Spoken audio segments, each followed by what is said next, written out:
नमस्कार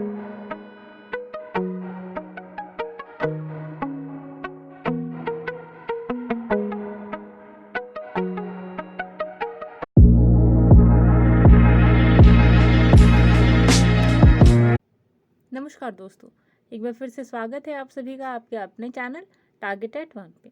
मैं हूं अमृता और आज हम बात करने वाले हैं टीजीटी बायोलॉजी के अंतर्गत टॉपिक फंजाई को। और फंजाई में आज हम पढ़ने वाले हैं जिस स्पीशीज़ के बारे में वो है एल्ब्यूगो। तो एल्ब्यूगो के वेजिटेटिव स्ट्रक्चर के बारे में ऑलरेडी हम डिस्कस कर चुके हैं हमारी प्रीवियस वीडियो में, और आज हम बात करने वाले हैं एल्ब्यूगो के एसेक्सुअल रिप्रोडक्शन के बारे में। तो दोस्तों, यहाँ जो सेक्सुअल और एसेक्सुअल रिप्रोडक्शन है वो काफ़ी ब्रॉडर स्टेप में होते हैं, इसलिए हमने इस वीडियो को 2 पार्ट्स में डिवाइड किया है। आज हम बात करेंगे केवल और केवल एसेक्सुअल रिप्रोडक्शन के बारे में, जिसमें हम एक एक स्टेप को और स्ट्रक्चर को डीपली डिस्कस करेंगे, और नेक्स्ट वीडियो में हम बात करेंगे और भी ज़्यादा डिटेल में सेक्सुअल रिप्रोडक्शन के बारे में। तो चलिए स्टार्ट करते हैं आज की वीडियो। पर वीडियो स्टार्ट करने से पहले एक जनरल सी इन्फॉर्मेशन आप सभी दोस्तों के लिए कि अगर आप भी हमारे साथ मिलकर according to syllabus TGT biology की प्रिपरेशन करना चाहते हैं तो ज़रूर जुड़ें हमारे यूट्यूब चैनल टारगेटेड वन के साथ में। और अगर आप हमारे टेलीग्राम चैनल के साथ में जुड़कर पीडीएफ लेना चाहते हैं और स्टडी मटेरियल लेना चाहते हैं तो ज़रूर जुड़े हमारे Telegram channel target TGT PGT biology के साथ में। चले बढ़ते हैं वीडियो में आगे की तरफ। तो दोस्तों, प्रीवियस वीडियो में ऑलरेडी हमने डिस्कस कर चुका है सिस्टमैटिक पोजीशन ऑफ एल्ब्यूगो, और हमने डिजीज़ के बारे में भी कम्प्लीटली डिस्कशन किया था कि क्या सिम्टम्स जो होते हैं, बेसिक सिम्टम्स, जब crucifer white rust of crucifer जो डिजीज़ है वो क्रूसीफर्स में हो जाती है, और क्या क्या सिम्टम्स है जो यहाँ पे नज़र आते हैं। तो दोस्तों, ये सेक्सुअल रिप्रोडक्शन जो है वो कोनिडिया के माध्यम से देखा जाता है एल्ब्यूगो के अंदर। ठीक है, यहाँ पे एक टर्म है कोनिडियोस्पोरेंजिया और ज़ूस्पोरेंजिया। ये तब बनते हैं, ये जो प्रोसेस है ये पूरा समझने के लिए, यानी कि ये जो पूरा एसेक्सुअल रिप्रोडक्शन का प्रोसेस है ये कम्प्लीटली समझने के लिए आपकी स्क्रीन पे आपको एक इमेज दिखाई देगी जहां आप सक्सेसिव डेवलपमेंट देखेंगे स्पोरेंजियोफोर्स का, और उसके बाद फिर आगे चल करके किस तरीके से वेसिकल और किस तरीके से वेसिकल्स के बस्टिंग के बाद जो स्पोर्स डेवलप होते हैं, इन सभी प्रोसेस को हम डिटेल में डिस्कशन करेंगे। ठीक है, तो चलिए स्टार्ट करते हैं डिस्कशन का जो प्रोसेस है। लेकिन दोस्तों, एक चीज़ जो है आपको यहाँ पे देखनी है कि जो इंपॉर्टेंट टर्म्स हैं जो आपको आगे और ज़्यादा हेल्प करेंगे प्रोसेस को कम्प्लीटली समझने में। चलिए पहले उन टर्म्स को देख लेते हैं, और जो इंपॉर्टेंट स्ट्रक्चर हैं जो कि एसेक्सुअल रिप्रोडक्शन में पार्टिसिपेट करते हैं, इन स्ट्रक्चर्स को भी आपको समझना है। पहला, माइसीलियम और हाइफे में क्या डिफरेंस होता है। तो गाइस, जो हाइफा होता है एक छोटा टर्म होता है, और ये जो आप देख रहे हैं माइसीलियम, ये काफ़ी बड़ा टर्म होता है। ठीक है, तो हाइफा मीन्स होता है एक पेड़ की छोटी सी टहनी, मान लीजिए हाइफा हो गया, और जो पूरा पेड़ हो गया ये हो गया माइसीलियम। ठीक है, और दूसरी चीज़ है कोनिडिया, एक टर्म आता है, तो ये जो आप छोटे छोटे बबल लाइक स्ट्रक्चर देख रहे हैं ये, ठीक है, ये कहलाते हैं कोनिडिया। ठीक है, दूसरी चीज़ वेसिकल्स देख रहे हैं आप, तो वेसिकल ये होते हैं। ठीक है, ये जो वेसिकल, इसके ऊपर ये जो आप कवरिंग देख रहे हैं, ठीक, इसे वेसिकल्स कहेंगे। और दूसरी चीज़ है दोस्तों, ये जो आप यहाँ पे देख रहे हैं ये बलून टाइप का जो स्ट्रक्चर है ना, इसे क्लैवेट कहा जाता है, ये भी आपको पता होना चाहिए। ठीक है, दूसरी चीज़ है जूस्पोर्स हैं, यहाँ पे किडनी शेप्ड होते हैं, ये भी टर्म है जो आपको ध्यान में रखना है। यही आगे चल करके डेवलप करके एक हाइफा बनाते हैं या हाउस्टोरिया बनाते हैं। ठीक है, पैलिसेड टिश्यू के अंदर, पैलिसेड टिश्यू कहाँ पाया जाता है, लीफ के अंदर पाया जाता है। ठीक है, जो लीव्स होती हैं, तो लीव्स के अंदर 2 टाइप के टिश्यूज होते हैं, स्पॉन्जी और पैलिसेड। तो पैलिसेड के अंदर ही जो माइसीलियम होता है, ठीक है, एल्ब्यूगो का, वही स्प्रेड करता है रेटिकुलेट या फिर नेट लाइक फैशन में। ठीक है, तो चलिए ये तो थी जनरल सी बातें जो आपको हेल्प करेंगी आगे सेक्सुअल रिप्रोडक्शन का प्रोसेस कम्प्लीटली समझने में। तो पहला जो स्टेप होता है दोस्तों वो होता है मैच्योरिटी। जब पूरे तरीके से माइसीलियम डेवलप हो जाता है एल्ब्यूगो का, यानी कि at the time of maturity, जब एक डेंस रेटिकुलेट या मैट या फिर चटाई लाइक जो स्ट्रक्चर है माइसीलियम का, वो पूरे तरीके से पैलिसेड टिश्यू में फैल चुका होता है किसी भी लीफ के, तब ये जो हाइफा होता है ये प्रोड्यूस होता है। ठीक है, तो इसके ये जो पैलिसेड टिश्यू है इनके राइट एंगल्स पे, यानी कि इस फैशन में क्या होता है कि छोटे और थिक वॉल्ड अनब्रांच्ड और क्लब शेप्ड स्पोरेंजियोस्पोर्स डेवलप होते हैं, और जिन्हें हम कोनिडियोस्पोर्स के नाम से भी जानते हैं। इंपॉर्टेंट टर्म्स है जो आपको ध्यान में रखना है। ठीक है, स्पोरेंजियोस्पोर्स और कोनिडियोस्पोर्स दोनों एक ही टर्म है, जिनसे आपको कंफ्यूज नहीं होना। यानी कि जब मैच्योर हो जाती हैं लीफ के अंदर ये जो हाइफा है या माइसीलियम है, ठीक है, इसके बाद इनके राइट एंगल पे बिल्कुल प्रोड्यूस होते हैं छोटे छोटे स्पोरेंजियोस्पोर्स। कैसे होते हैं? क्लब शेप्ड होते हैं, अनब्रांच्ड होते हैं और थिक वॉल्ड होते हैं और शॉर्ट होते हैं, ठीक है। चलिए अगले स्टेप में देखते हैं। अगला स्टेप क्या है? इस स्टेप में क्या होता है कि इनके ऊपर एक सॉलिड पैलिसेड लाइक लेयर होती है एपिडर्मिस की, ठीक है, लीफ के अंदर, और इन्हीं के अंदर थिक वॉल्ड और लेटरल साइड्स में थिन वॉल्ड, और इनकी जो लेटरल साइड्स है यानी कि जो साइड्स है जो ये वाली, ठीक है, ये थिन होती है, लेकिन इनकी जो टिप है वो काफ़ी थिक होती है। किसकी हम बात कर रहे हैं? क्लैवेट की, ठीक है, जो हमने स्टार्टिंग में बात करी थी, ठीक है। जो स्पोरेंजियोस्पोर्स होते हैं इनके अंदर डेंस साइटोप्लाज्म होता है और अबाउट डजन ऑफ न्यूक्लियाई होते हैं। बहुत ज़्यादा इंपॉर्टेंट टर्म है जो आपको ध्यान पे रखना है कि यहाँ पे जो स्पोरेंजियोस्पोर्स होते हैं, ठीक है, इनके अंदर कई सारे न्यूक्लियस होते हैं, ठीक। After reaching a certain stage of maturity the apical portion of दो sporangiospores gets swollen and it is ready to cut off a sporangium और कोनिडियम। यानी कि ये जो टिप होता है दोस्तों, ठीक है, एक बार फिर से इमेज ड्रॉ करते हैं। यानी ये जो टिप होता है जो आपको स्क्रीन पे दिखाई देगा, ठीक है, ये जो टिप होता है प्लांट का स्पोरेंजियोस्पोर्स का, ठीक है, ये कुछ इस टाइप का होता है। इसकी साइड्स जो होती हैं वो पतली होती हैं और टिप जो होती है वो काफ़ी थिक होती है। तो यही टिप जो होती है आगे चल करके फैल जाती है, ठीक है, बल्ज आउट होती है, बल्ब शेप में डेवलप कर जाती है, ठीक है, और इसी के अंदर से एक नया स्ट्रक्चर निकल कर आता है जिसको हम कोनिडिया के नाम से जानते हैं, ठीक है। और यही स्पोरेंजिया आगे चल करके इसके टिप पे बाय एब्स्ट्रैक्शन मेथड भी इंपॉर्टेंट है, आपके एग्जाम से पूछा जा सकता है कि एल्ब्यूगो में स्पोरेंजिया जब बनता है तो किस मेथड के द्वारा बनता है? तो वह एब्स्ट्रैक्शन मेथड, और कहाँ कोनिडिया बनता है? टिप पर बनता है, किसके? स्पोरेंजियोस्पोर्स के, ठीक है। और दूसरी चीज़ है गाइस, अगर आपसे पूछा जाए कि वो कौन सा वेजिटेटिव स्ट्रक्चर है जहाँ पे स्पोरेंजिया बनता है, तो यहाँ पर हमने अभी वो स्ट्रक्चर के बारे में बात करी थी, वो स्ट्रक्चर है क्लैवेट, ठीक है, यहाँ जो आप देख रहे हैं। चलिए आगे बढ़ते हैं। नेक्स्ट जो स्टेप है दोस्तों, इसमें क्या होता है कि फर्स्ट स्पोरेंजियम जब बन जाता है और तो सेकेंड जो स्पोरेंजियम है सिमिलरली उसी के टिप पे जस्ट बनता है। यानी कि ये जो हम स्पोरेंजिया टर्म यूज़ कर रहे हैं दोस्तों, यहाँ जो हमने स्पोरेंजिया टर्म यूज़ किया है, ठीक है, एक सेकेंड, यहाँ जो हमने स्पोरेंजिया टर्म यूज़ किया है वो बनता कैसे है, ठीक है। ये जो काफ़ी कॉम्प्लेक्स सा प्रोसेस आपको दिख रहा है वो बिल्कुल सिंपल सा है। यानी कि सबसे पहले क्लैवेट कुछ इस टाइप का प्रोजेक्शन होता है जिसके बारे में हमने वीडियो के स्टार्टिंग में ही बात करी थी, ठीक है। ये साइड से पतले होते हैं और जो ऊपर की टिप होते हैं वहाँ से मोटे होते हैं, ठीक है। तो यही जो पोर्शन होता है आगे कुछ इस टाइप से बनना शुरू हो जाता है, ठीक है, छोटा, फिर उसके बाद थोड़ा सा बड़ा होता है और इसके अंदर करीब 12 से भी ज़्यादा न्यूक्लियस पाए जाते हैं, ठीक है। इसकी जो साइड्स होती हैं पतली होती हैं और इसकी जो टिप होती है इसी की तरह बिल्कुल थिक होती है। फिर ये भी धीरे धीरे बल्ज आउट होता है, तो यहाँ पर भी एक क्या बनता है? स्पोरेंजिया, ठीक। यहाँ पे ध्यान देने वाली बात ये है दोस्तों कि ये जो रहता है स्पोरेंजिया, ये होता है न्यू, और ये जो धीरे धीरे आगे चल के बढ़ते चले जाते हैं ये होते हैं ओल्ड। यानी जो सबसे नीचे होगा वो सबसे नया होगा और जो सबसे ऊपर होगा वो सबसे ओल्डेस्ट होगा, ठीक है। ये भी चीज़ आपको ध्यान में रखनी है, ठीक है। और यहाँ जो सारे स्पोरेंजिया होंगे उनका स्ट्रक्चर ऑलमोस्ट सिमिलर होता है, ये भी आपको ध्यान में रखना है। चलिए आगे बढ़ते हैं। आगे जो प्रोसेस होता है इसमें कई बार जो होता है नए तरीके के न्यूक्लियस नए तरीके के स्पोरेंजिया डेवलप करते हैं। यानी कि लगातार आफ्टर डिवीजन नए नए यहाँ पे स्पोरेंजिया बनते रहते हैं कुछ इस प्रकार से, ठीक है। और यहाँ पे जो साइटोप्लाज्म होता है हर बार जो कोनिडिया होता स्पोरेंजिया होता है इसके अंदर का जो साइटोप्लाज्म होता है डेंस होता है, और जैसे ही एक और स्पोरेंजिया बनता है तो नए वाले स्पोरेंजिया बनने के बाद जो नया स्पोरेंजिया है इसका जो साइटोप्लाज्म है वो थिन होता है, लेकिन जैसे ही जो ओल्डेस्ट यही मैच्योर होकर जब ओल्डेस्ट में कन्वर्ट होता है तो उसका साइटोप्लाज्म जो होता है वो थिक हो जाता है, ठीक है। यहाँ से भी क्वेश्चन आ सकते हैं।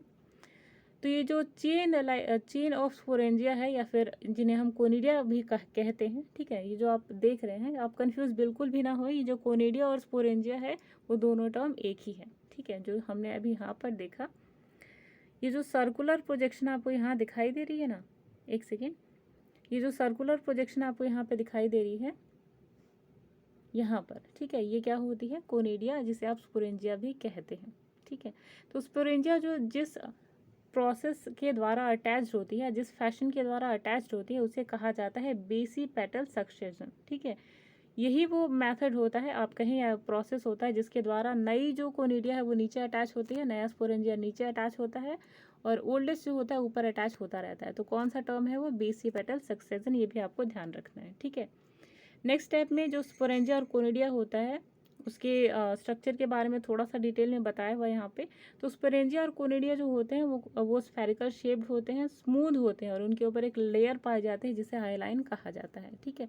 ये मल्टीन्यूक्लिएट होते हैं, यानी कि ऑलमोस्ट 12 से 13-14 के करीब न्यूक्लियस यहाँ पाए जाते हैं। इनकी जो वॉल्स होती हैं ये जिलेटिनस होती हैं, और डिस्क लाइक स्ट्रक्चर होते हैं इनके अंदर, जिन्हें डिस्क स्ट्रक्चर और सेपरेशन डिस्क और इंटरकैलरी डिस्क कहा जाता है। यानी कि एक कोनिडिया दूसरे कोनिडिया से जिस स्ट्रक्चर के द्वारा अटैच होती है उसे डिस्क जंक्टर और सेपरेशन डिस्क भी कहा जाता है, फिर इंटरकैलरी डिस्क नाम दिया जाता है, ठीक है। आगे चले देखते हैं कि जो स्पोरेंजिया होती है अगेन एक दूसरे के साथ में अटैच होती है, और जो ग्रोथ और प्रोडक्शन का प्रोसेस होता है स्पोरेंजिया के अंदर, ये लगातार ये प्रेशर डालते रहता है, जिसकी वजह से नए नए जो स्पोरेंजिया है वो इमर्ज करके या फिर डिवेलप करके बाहर आते हैं, ठीक है। जो दूसरी चीज़ है दोस्तों कि एक चीज़ यहाँ पे आपको ध्यान में रखनी है कि जो अंडरलाइंग टिश्यूज़ होते हैं लीव्स के, ठीक है, इनके अंदर वाइट पाउडरी डस्ट, जैसे जैसे ये न्यूक्लिएट जैसे जैसे ये हाइफा है ये बढ़ते चले जाते हैं, वैसे ही वाइट पाउडरी डस्ट जो होता है वो मल्टी न्यूक्लिएट स्पोरेंजिया के कारण या कोनिडिया के कारण बढ़ता है, ठीक है। यानी कि आप देखेंगे पौधों पे आपको वाइट डस्टिंग दिखाई देगी, तो किस वजह से होती है? इन्हीं स्पोरेंजिया और कोनिडिया के बढ़ने से, ठीक है। ये भी आपको ध्यान में रखना है। धीरे धीरे क्या होती है कि जो सेपरेशन डिस्क होती है वो पानी के द्वारा या किसी और कारण से पतली हो जाती है, और जो स्पोरेंजिया होता है वो फ्री हो जाता है, क्योंकि वो टूट कर झड़ जाता है। ये जो आपने देखा, ठीक है। यहाँ से धीरे धीरे ये जो डिस्क होती है, जिसे हम डिस्ट्रक्चर डिस्क या सेपरेशन डिस्क या इंटरकैलरी डिस्क कहते हैं, ये डिस्क धीरे धीरे कमज़ोर हो जाती है पानी के कारण, और ये जो कोनिडिया है वो नीचे गिर जाता है, ठीक है। और किसी भी के भी द्वारा या पानी के द्वारा या हवा के द्वारा बहा लिया जाता है, ठीक है। और ये जहाँ पे भी इसे एनवायरमेंटल कंडीशन प्रॉपर मिलती है वहीं पर, या प्रॉपर होस्ट मिलता है, सूटेबल होस्ट मिलता है, तो 2 या 3 घंटे के अंदर ये स्पोरेंजिया डिवेलप कर लेता है, जर्मिनेट कर लेता है, ठीक है। अच्छा, इसकी जर्मिनेशन के भी 2 प्रोसेस होते हैं, पहला है डायरेक्ट प्रोसेस और दूसरा है इनडायरेक्ट प्रोसेस, ठीक है। और ये कंडीशन तब आती है दोस्तों, यानी कि डायरेक्ट और इनडायरेक्ट जर्मिनेशन होता क्या है? इनडायरेक्ट जर्मिनेशन में तब दिखाई देगी जब ये जो कोनिडिया है वो डायरेक्टली जर्मिनेट कर जाता है, ठीक है। जब भी कहीं पर हाई टेम्परेचर होता है और ड्राई कंडीशंस पाए जाते हैं तो स्पोरेंजिया होता है वो डायरेक्टली जर्मिनेट कर जाता है, ठीक है।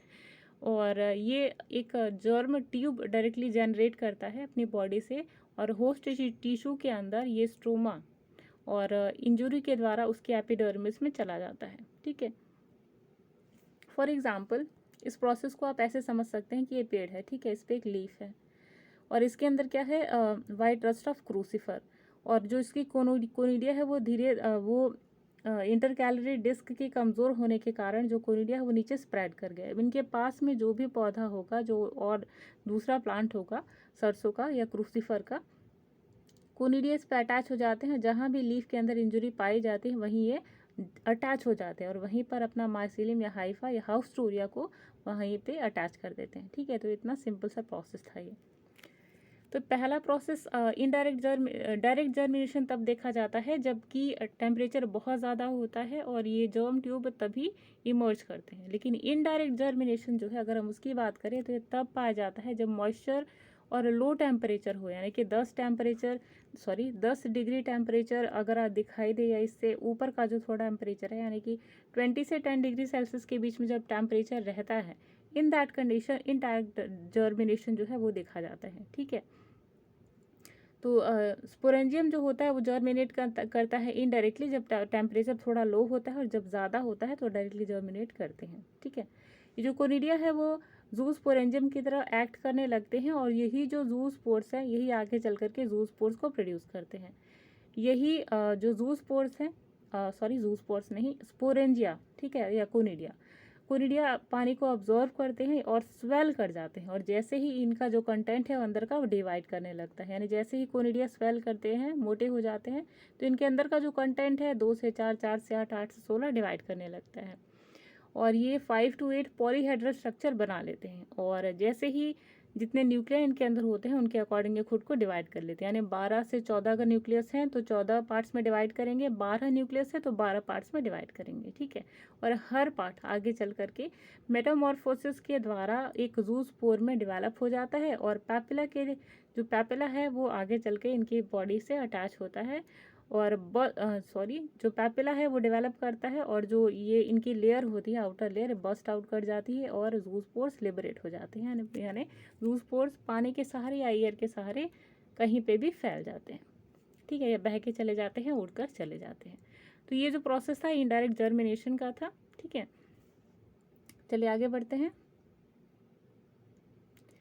नेक्स्ट प्रोसेस में गाइस, अगर जूस्पोर्स के बारे में बहुत ज़्यादा क्वेश्चन आते हैं आपके टीजीटी बायोलॉजी के एग्जाम्स में, ठीक है। तो चलिए जूस्पोर्स के बारे में थोड़ा सा जो है कॉन्सेप्ट वो पढ़ते हैं। तो जूस्पोर्स हैं वो यूनिन्यूक्लिएट होते हैं, यानी कि इनके अंदर एक न्यूक्लियस देखा जाता है, ठीक है। दूसरा, ये कॉन्केवो कॉन्वेक्स होते हैं, यानी कि इस टाइप का स्ट्रक्चर उनका देखा जाता है, एक साइड से कॉन्वेक्स होते हैं और एक साइड से कॉन्केव होते हैं, ठीक है। इसे ही कहा जाता है कॉन्केवो कॉन्वेक्स। और बाईफ्लैजेलेट यानी कि 2 फ्लैजेला अटैच्ड होता है। इनका जो फ्लैजेला होता है वो लेटरली यानी कि ऊपर से नहीं बल्कि साइड से अटैच्ड होता है इनके वैक्यूल में, ठीक है। जो 2 फ्लैजेला होते हैं उनमें से एक होता है विप्लस टाइप का और दूसरा होता है टिन सेल टाइप का। विप्लस मतलब होता है स्मूथ, और टिन सेल टाइप का होता है, इसका मतलब कि ये थोड़ा सा रफ होगा और इनके ऊपर हेयर लाइक प्रोजेक्शंस अटैच्ड होते हैं, ठीक है। तो ये दोनों के बीच में जो डिफरेंस था ये भी आपको पता होना चाहिए। चलिए आगे देखते हैं। आगे क्या होता है कि इनका स्विमिंग के ये जो जूस्पोर्स होते हैं जब तक ये डेवलप नहीं होते तब तक ये पानी के अंदर स्विम करते रहते हैं और सेटल डाउन हो जाते हैं जब इन्हें प्रॉपर होस्ट मिलता है, यानी कि लीफ का अगर स्ट्रक्चर कहीं पे भी इन्हें इंजर्ड मिलता है तो अगर ये वहीं पे सेटल हो जाते हैं तो ऐसी कंडीशन में जो जूस्पोर्स होते हैं वो डेवलप करते हैं, और अगर इन्हें प्रॉपर टेम्परेचर नहीं मिलता तो ये सब जर्मिनेट नहीं कर पाते, ठीक है। आगे देखते हैं कि जो जूस्पोर्स होते हैं उनके अंदर जो फ्लैजेला होता है, जब इनकी डेवलपमेंट स्टार्ट हो जाती है तो ये जो फ्लैजेला होते हैं श्रेड कर देते हैं, यानी कि फ्लैजेला इनकी बॉडी से रिमूव होकर नीचे की तरफ गिर जाता है, ठीक है। और इनकी जो सेल वॉल है एक थिक वॉल जो होती है इनकी बॉडी से वो सिक्रीट करते हैं, और कुछ टाइम के बाद यानी कि कुछ टाइम तक रेस्ट करने के बाद जो इनका रेस्टिंग पीरियड होता है उन्हें एनसिस्टमेंट कहा जाता है, ठीक है। ये जर्मिनेट करते हैं और इनके अंदर से एक शॉर्ट जर्म ट्यूब निकलता है, और ये होस्ट प्लांट के अंदर जो स्टोमेटा है वहाँ से एंटर करते हैं, ठीक है। ये भी क्वेश्चन आ सकता है कि जूस्पोर्स जो होते हैं एल्ब्यूको के अंदर वो किसके माध्यम से प्लांट की बॉडी में एंटर करते हैं, तो स्टोमेटा के द्वारा, और अगेन इन्फेक्ट करते हैं हेल्दी प्लांट को, ठीक है। तो यहाँ तक था जनरल सा कॉन्सेप्ट। तो दोस्तों आज की वीडियो में जो हमने एसेक्सुअल रिप्रोडक्शन के बारे में पढ़ा, एल्ब्यूको के बारे में, आई होप आपने जो कॉन्सेप्ट इसमें दिया गया है वो पूरा समझा। चलिए एक बार रिवाइज कर लेते हैं, फिर पार्ट 2 की जो वीडियो होगी उसमें हम बात करेंगे सेक्सुअल रिप्रोडक्शन ऑफ एल्ब्यूको के बारे में। तो आज हमने देखा ये सेक्सुअल रिप्रोडक्शन इन एल्ब्यूको। तो इस सेक्सुअल रिप्रोडक्शन में हमने देखा कि ये जो प्रोसेस है वो कोनिडिया के द्वारा होता है, ठीक है। कोनिडियोस्पोर और कोनिडियोस्पोरेंजिया और जूस्पोरेंजिया एक ही टर्म है, और ये तब बनते हैं जब ये माइसीलियम जो होता है किसी भी लीफ के अंदर वो फुल्ली मैच्योर्ड हो जाता है, ठीक है। इसका जो फर्स्ट प्रोसेस होता है उसमें जो क्लेवेट होता है, क्लेवेट लीफ के अंदर वो स्वेल करता है, मोटा हो जाता है, और उसके बाद उसके अंदर लगातार चेन लाइक कोनिडिया अटैच होने लगते हैं, डेवलप होने लगते हैं। जो न्यूली फॉर्म्ड कोनिडिया है वो बिल्कुल बेस पे रहता है, और जो ओल्डेस्ट कोनिडिया है वो टिप पे रहता है, ठीक है। और ये लगातार जो कोनिडिया है वो लगातार चेन में बनते रहते हैं, लेकिन जो सबसे मैच्योर्ड कोनिडिया जब वो पुराने हो जाते हैं तो इनके बीच का जो कनेक्शन होता है, यानी कि 2 कोनिडिया के बीच में जो कनेक्शन होता है इंटरकैलरी टिश्यू, वो टूट जाता है, और उसके बाद ये कोनिडिया फ्रीली हवा में तैरने लगते हैं, ठीक है। और इनके ऊपर 2 लेयर्स जमा हो जाती हैं, 2 लेयर्स कवरिंग इनके ऊपर आ जाती हैं। और नेक्स्ट टाइम जब इन्हें प्रॉपर कंडीशन मिलती है या प्रॉपर नरिशमेंट मिलती है तो इनके अंदर डिवाइडिंग स्टार्ट हो जाती है। और डिवाइडिंग के बाद ये 2, 4 या 14 सेक्शंस में डिवाइड हो जाते हैं। और जब भी कोई इंजरी आती है या फिर जब इन्हें कोई प्रॉपर होस्ट मिलता है, जैसे लीफ का स्टोमेटा में जब ये एंटर हो जाते हैं तो ये जो उनकी आउटर लेयर होती है वो बस्ट कर जाती है और ये जूर स्पोर्स जो होते हैं फैल जाते हैं। और यही जूर स्पोर आगे चल करके जर्मिनेटिंग ट्यूब के द्वारा अटैच हो जाते हैं पैलिसेड टिश्यू के साथ में, और वहीं पर हाउस्टोरिया या फिर आप कहें अपना जो माइसिलियम है उसको पूरी जो लीफ की बॉडी है उसमें स्प्रेड कर देते हैं। ठीक है, तो यही प्रोसेस था कंप्लीट एल्ब्यूगो की लाइफ साइकिल, या आप कहें asexual life cycle, sorry asexual reproduction in Albugo. ठीक है, तो आई होप आपने जो छोटे छोटे कॉन्सेप्ट थे उनको समझ। तो दोस्तों यहाँ ख़त्म होती है हमारी आज की वीडियो। आई होप आज आपने इस वीडियो के माध्यम से बहुत ही ज़्यादा जो कॉन्सेप्ट थे वो समझा होगा, क्योंकि यहाँ पर हमने जो लाइफ साइकिल थी या फिर एसेक्सुअल रिप्रोडक्शन एल्ब्यूगो की, यहाँ पे हमने फिगर के माध्यम से और कई सारे पैराग्राफ के माध्यम से यहाँ पर हमने आपको छोटे छोटे स्टेप्स में जो प्रोसेस होते हैं उनके बारे में भी बताया, और जो इम्पोर्टेंट टर्म्स थे जो आपके टीजीटी एग्ज़ाम्स के पर्सपेक्टिव से इम्पोर्टेंट थे उनको भी समझा। और इसके साथ साथ जो इम्पोर्टेंट क्वेश्चन बनने की संभावनाएं थी उनको भी हमने देखा कि कौन से ऐसे क्वेश्चन थे जो आपके एग्जामिनेशन के कॉन्टेक्स्ट में इम्पोर्टेंट थे। तो दोस्तों यहीं पे हमारी वीडियो आज की ख़त्म होती है, और नेक्स्ट वीडियो जो है उसमें पार्ट 3 में हम बात करेंगे सेक्सुअल रिप्रोडक्शन इन एल्ब्यूगो के बारे में। तो एल्ब्यूगो फंजाई काफ़ी ब्रॉडर टर्म है, और यहाँ से जो क्वेश्चन बनते हैं वो डिजीज़ को लेकर के या फिर जो इनके जूस्पोर्स हैं या फिर जो भी इम्पोर्टेंट क्वेश्चन है जो आपके एग्जाम्स में आ सकते हैं उसके लिए हम एक और वीडियो लेकर आएंगे जिसमें आप देखेंगे कि किस टाइप के क्वेश्चन इस स्पीशीज़ से बनते हैं। तो चलिए मिलते हैं नेक्स्ट वीडियो में, तब तक के लिए अमृता को दीजिए इजाज़त। Bye bye.